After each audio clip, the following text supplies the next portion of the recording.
This episode of Tekzilla is brought to you by Domain.com.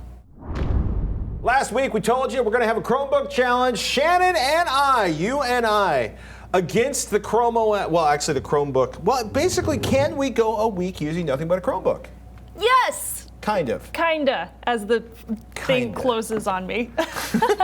So Chrome OS, the big pointer here is if there's not an application for it, you probably can't download it on your Chromebook. Right, well if there's not a Chrome OS application for it. Well, it's kind of funny, right? Because Chrome OS is essentially the Chrome browser. Right. You can have multiple Chrome browsers open, which I found surprising. I thought I was going to have like one Chrome browser window. You can do as many as you want. But there's nothing but Chrome. You can't drag things to the desktop. Right.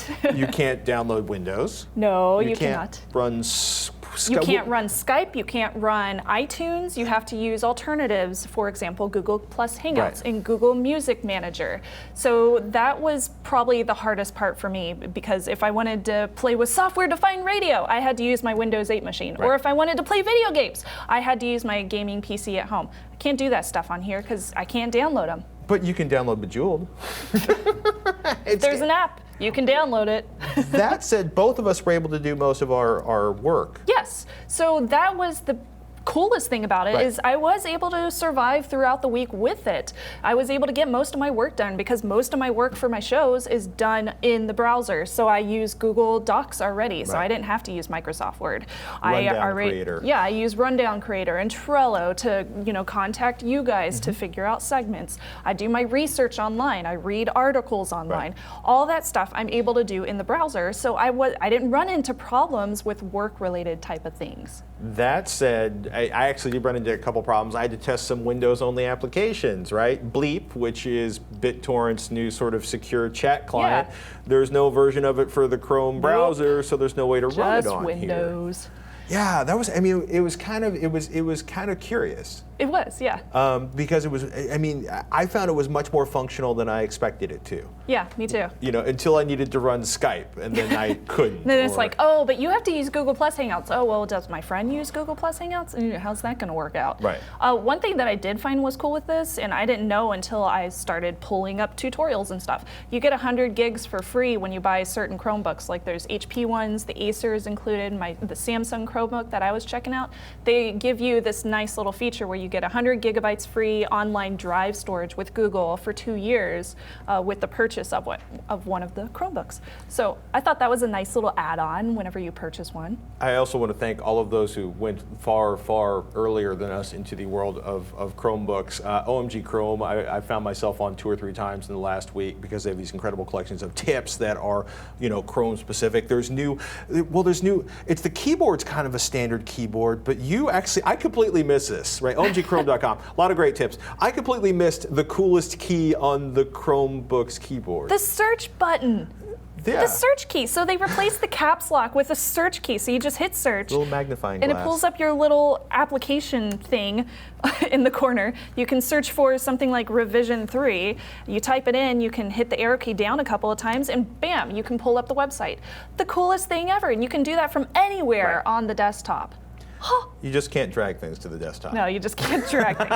So I had the Samsung Chromebook 2 503C32. Yeah, C32, K01US specifically. It came out this summer. It's about $399.99 online, and I ran it on battery life for about 7.5 hours. They say 8.5 hours online, but my use case scenario is 7.5 hours with my hard at work skills doing Tekzilla research. Well, I mean, you're basically a lot of Wi-Fi and a lot of typing. Lots of Wi-Fi, yes. Yes, exactly. So it has a 13.3-inch screen. It's 1080p, which is super cool, but you can definitely tell that it's not like IPS, like a lot of the new screens these days, because when you view it from different viewing angles, you can see a big difference in how dark it gets. Yeah, it gets very gray. So you have to look at it very dead on, or else you won't get that. It only weighs 3 pounds, so it's really easy to travel with, which was great.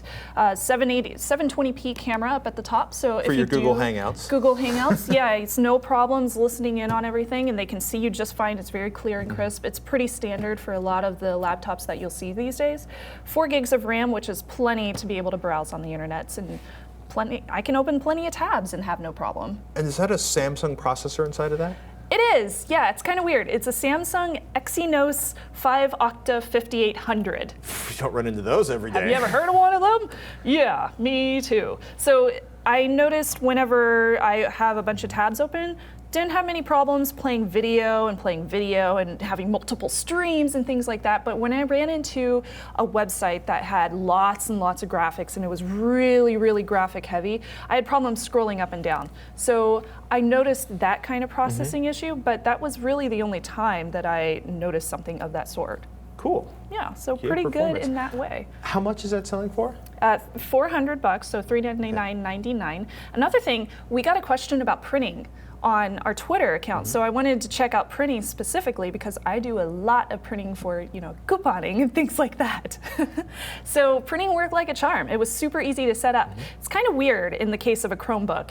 On a Windows or a Mac machine, you have to go into your Chrome settings in the browser and you have to add your printer to Google Cloud Print, which is this special thing that they have so that you can connect your Chromebook. So while leaving my Acer on, I can now print from my Chromebook to the Acer like normal, and it'll pop up the nice little window that shows ink levels and things like I'm used to, and then it'll just print out whatever I wanted it to print. So that's cool, except if you don't want to run a desktop or a laptop to print from. You will run into a problem if you don't have another machine that's already connected on the same wireless to the printer that you want to connect to. Oh, it's interesting. Yeah, it's this weird thing that they did.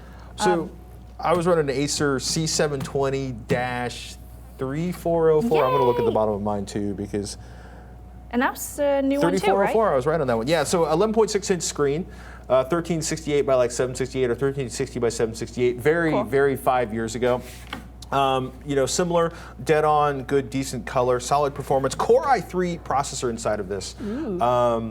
32 gigabyte SSD, Core i3 processor, Intel HD 4400 graphics. I'm not going to be running Titanfall on this, but for everything I did on this machine, right? You know what I mean? They're just, there are Chrome games, but most of them are sort of like, bejeweled time wasters. There are some more sophisticated games, but generally speaking, I spent most of the week like you did, working with, all of our work stuff. I was going to say cloud-based applications, but I have a really tough time saying cloud, all of our internet applications. And the biggest challenge for me was realizing that I would have to, because everything, I spent a lot of time in Google Drive. It's not like I'm working in Excel with like 34,000 table Excel spreadsheets. But the biggest challenge for me was realizing how little I could store locally and how I would actually have to, do everything online, which always I replicate a lot of stuff online, but I tend to have 10,000 things on my desktop. And there is That's no. what we're used to, right? Yeah, there's no filthy, nasty 400 icons on my desktop here. You were moving a lot of stuff back and forth because you can it's funny. I can format an SD card on this. You can access a USB thumb drive. You can save files on this. I had about 16 gigs worth of space that I could put my files on, so I was able to save things from the internet, save my internet meme images and whatnot. And I could actually, work off of a flash drive too if I wanted to. So you do have that option. They're not just telling you no files whatsoever. You can stuff a big old SD card in the side if you want more storage. Yeah, exactly. And I gotta say, for a $350 machine, the quality was much better than I expected. Me too. Again, it's not a Retina screen. The keyboard maybe not as good as the Lenovo, ThinkPad, but it was much better than I've seen in the past from sub $400 machines. I agree with you. The one thing I had a problem with was trying to right-click because you have to use 2 fingers, and sometimes it didn't register. So I didn't really like the touchpad, but the keyboard was fine. It was easy to type on. It was the same size that I'm used to, so that was no problem. And the screen was easy to work with as long as I was straight onto it. So I liked it. I was impressed. Yeah, I think the number one thing both of us ran into is if there's no Chrome OS app, there's no way to do it. Yep. So we're going to get to more of you guys sent in a bunch of your questions. We're going to get some more of those in next week's show. So do us a favor at Tekzilla or Tekzilla@revision3.com with your questions about the Chrome operating system or Chromebooks. But so far, thumbs up. Thumbs up. With caveats. Yeah, I liked it. Yeah, I was actually really surprised. But you can't run Windows apps on it, and you can't run OS X apps on it. So if you don't have a Chrome version of that app, you ain't going to be running it. Skype. That was a pain. Apparently, you know, I use Skype more than I realized. Me too. Yeah. Moving on, we've got tons more coming up, including some fun times at DEF CON. How do I prepare for that? But first, let's go ahead and thank one of our sponsors. Audible.com is the leading provider of downloadable digital audiobooks and spoken word entertainment. Audible has over 100,000 titles to choose from to be downloaded to your iPod or MP3 player and played back anytime, anywhere. You can choose books in every genre, from science fiction to thrillers and drama and comedy, business, history, and even more.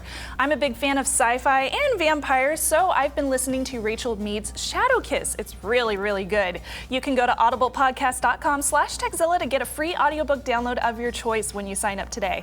Again, go to audiblepodcast.com/Tekzilla for your free audiobook.